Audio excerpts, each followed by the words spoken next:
हामी चाहिँ अँध्यारो हुन थाल्यो साथीहरू। बेलुकाको लगभग 6 बजी थाल्यो। बाँस घारीको बिचमा छौँ, फ्रेस हुन आएका र गाउँघरमा पस्यौँ। हुन त यो बजार नजिकैको गाउँघर हो। यस्तो ठाउँ छ।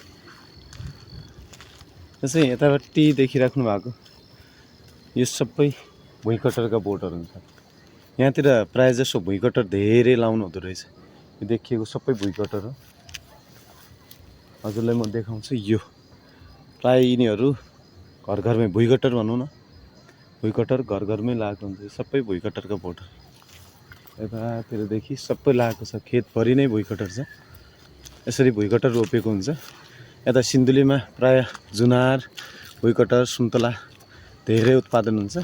काठमाडौँ चाहिँ पठाउने गर्नुहुन्छ अरे यहाँको किसानहरूले। यो सबै यतातिरको देखिएको तलतिरको बेसार हो भने माथितिरको यो भुइँकटर लाउनु भएको छ।